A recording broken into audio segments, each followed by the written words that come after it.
नीति क्लास, नीति क्लास, नीति क्लास। इस कार्यक्रम के पुण्यार्चक हैं गुरुचरणों में समर्पण समूह।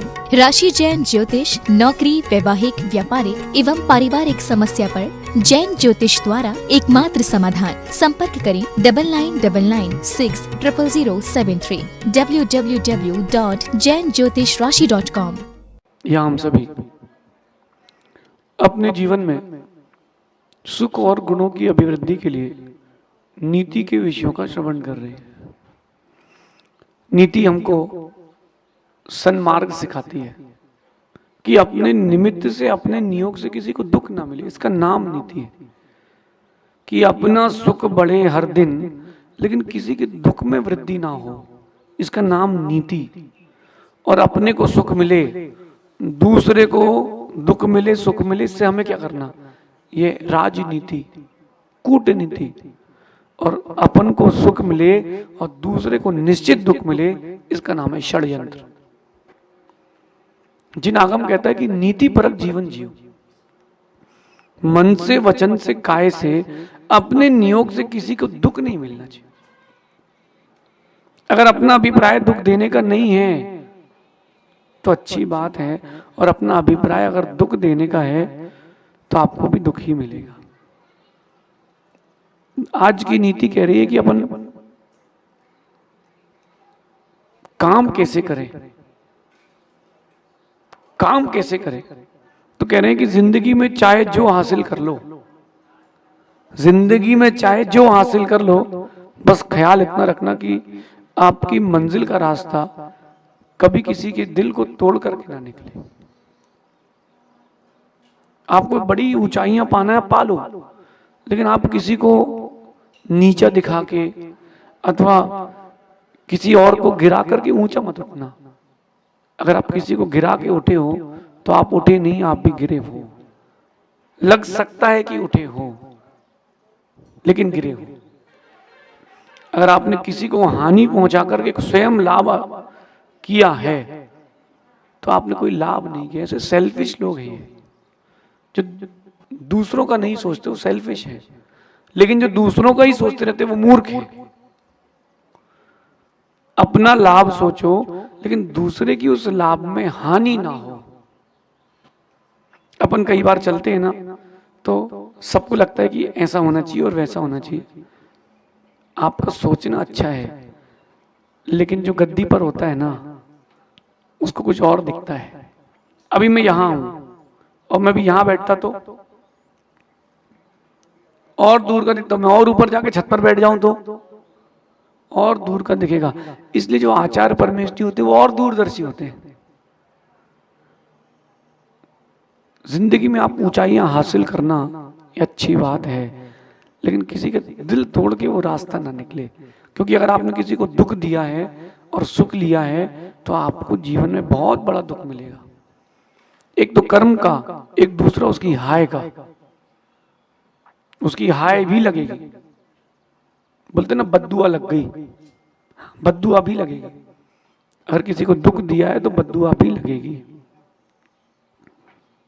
दूसरों को दुख दे करके, दूसरों को दुख दर्द दे करके कभी आपको सुख नहीं मिलेगा, चैन नहीं मिलेगा। ऊंचाइयां हासिल करना ये आपके जीवन का लक्ष्य होना चाहिए कि आज मेरा एक शोरूम है, कल 4 हो। आज मेरी एक कंपनी है, कल 4 हो। आज मैं लाख रुपए दिन का व्यापार करता हूं, कल 5, 10, 25 लाख रुपए दिन का व्यापार करूं। ये लक्ष्य बनाओ, चलेगा, लेकिन वो लक्ष्य किसी और को हानि ना पहुंचाए। अपना वो लक्ष्य किसी को हानि ना पहुंचाए, तब तो बात है। अगर आपके उस लक्ष्य में इंटेंशन पूर्वक किसी के लिए हानि सोची है तो आप ये मान के ही चलना आपको अलाभ हुआ है, लाभ नहीं हुआ है। रावण के पास इतनी सारी स्त्रियां थी नहीं थी, 18,000 रानियां थी, फिर भी वो सीता को देख रहा है। जबकि उसको पता होना चाहिए कि वो प्रति नारायण है, उसको 18,000 से ऊपर नहीं मिलेंगे, उसको 18,000 से ऊपर एक भी नहीं मिलेंगे। फिर भी वो सीता के पीछे लगा रहा राम को दुख देकर के सीता लाए थे, इसलिए फली नहीं है। और वहीं मंदोदरी की शादी करके लाए थे तो फली। अगर आपने दुख देकर कोई चीज प्राप्त कर ली तो फलेगी नहीं आपको। कहते ना, बेईमानी का पैसा बेईमानी में जाता है। पानी का धन पानी में और नाक कटी बेईमानी में। एक व्यापारी था, दूध वाला था, और वो इतना ईमानदार था कि जितना दूध गाय देती थी उसमें एक बूंद पानी नहीं मिलाता था और अच्छा देता था। वो अच्छा दूध देता था और उसका नाम प्रसिद्ध हो गया। वो शांत हुआ, उसका बेटा था और बहू थी। अब नाम चलता, आदमी तो पूछता ही नहीं। तो उसकी बहू ने पानी मिलाना चालू किया। पानी मिलाए और नदी पार करके नाव में बैठ करके जाकर के दूसरे गांव दूध बेच के आए। किसी ने कुछ पूछा ही नहीं, क्योंकि वो शुद्ध है, उसके यहाँ कदम ईमानदार है। और पानी बचा बचा के पानी बेच के दूध में पानी मिला के उसने एक सोने की अच्छी बड़ी नथ बनवाई। और जब भी वो नदी से जा रही तो नथ देखती थी, वैसे अच्छी भारी नथ थी। एक दिन नदी में देख रही थी, बीच नदी में पहुंची और वो नथ इतनी भारी थी, नाक कट के गिर गई नीचे। तो फिर सहेली ने पूछ लिया, ये क्या हो गया नाक में? बोले, क्या बताएं बहन, पानी को धन पानी में और नाक कटी बेईमानी में। अगर आपके जीत का रास्ता किसी को दुख देकर के मिल रहा है, बद्दुआ बहुत तेज मिलेगी और वो बद्दुआ सब खत्म कर देती है।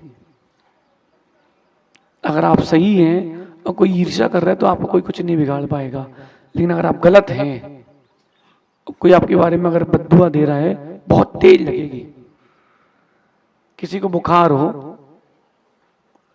बुखार हो और घी पिला दो, बुखार बढ़ जाता है। बुखार हो और मखाने खिला दो तो बुखार उतर जाता है। क्यों? घी बुखार को बढ़ाता है। दुख देने की प्रक्रिया आपके जीवन में दुख को बढ़ाती है। सुख के लिए प्रयास करें, अपने भी दूसरे के भी। दूसरों के जीवन में कांटे बिछा करके फूल किसको मिले? बताओ, दूसरों के जीवन में कांटे बिछा के फूल किसको मिले? कई बार आपके मन में आ जाता है कि ये व्यक्ति मेरे बारे में अच्छा नहीं सोच रहा है, ये तुम्हारा सोच है, उसका नहीं है। कई बार लगता है कि यार हो सकता है वो हमारे बारे में सोच रहे हैं, वो तो कुछ सोच ही नहीं रहा, तुम ही सोच रहे हो। और तुम ही सब कुछ सोच लोगे तो वो क्या सोचेगा? क्यों अपने? जब तुम ही सब कुछ सोच लोगे तो कुछ तो छोड़ो उसको सोचने के लिए। आपके बारे में किसी को सोचने का समय नहीं है। अरे उसको अपने बारे में सोचने का समय नहीं, तुम्हारे बारे में क्यों सोचेगा? कम सोचोगे तो अच्छा रहेगा, अपने बारे में अच्छा सोचोगे तो अच्छा रहेगा। और विशेष करके जिसका पुण्य तेज हो उसके बारे में कभी बुरा मत सोचना। जिसका पुण्य सोचो बड़ा हो, उज्जवल हो, विशाल हो, उसके बारे में कभी बुरा मत सोचना। उसका तो कुछ बिगाड़ नहीं पाओगे, तुम्हारा पूरा जीवन बिगड़ जाएगा। किसी की बिल्डिंग है 100 माले की और तुम सोच रहे हो कि नीचे से पत्थर फेंक करके 100वीं माली की खिड़की तोड़ूंगा। सोच लो, पत्थर आके नीचे तेरे ही मुख पर लगेगा। समझ रहे? जितना बड़ा पुण्य आत्मा हो उसके बारे में उसने उतना अच्छा सोचना, तुम्हारा उतना अच्छा होगा। विभीषण ने, हनुमान ने, सुग्रीव ने, नल ने, नील ने, सबने राम के लिए अच्छा सोचा, उनका अच्छा हुआ। और रावण ने राम के लिए अच्छा नहीं सोचा तो उसका अच्छा नहीं हुआ। ये आज की नीति भूलना नहीं। जिंदगी में चाहे जो हासिल कर लो, बस इतना ख्याल रखना कि आपकी मंजिल का रास्ता कभी किसी के दिल को तोड़ते हुए ना निकले। अगर दिल को तोड़ते हुए निकल रहा है तो आपकी मंजिल तो मिल गई है, आने वाले दिन बहुत खराब है। आप सभी इस सुखद नीति को अपने जीवन में अपनाएं कि अपने निमित्त से किसी को दुख ना मिलने पाए। शेष अपन आगे देखेंगे, क्योंकि कांटे बिछा करके फूल कभी किसी को नहीं मिले, फूल बिछा करके कांटे कभी किसी को नहीं मिले, तो क्यों ना फूल बिछा करके ही जीवन जिया जाए। भगवान महावीर स्वामी की नीति क्लास। नीति क्लास।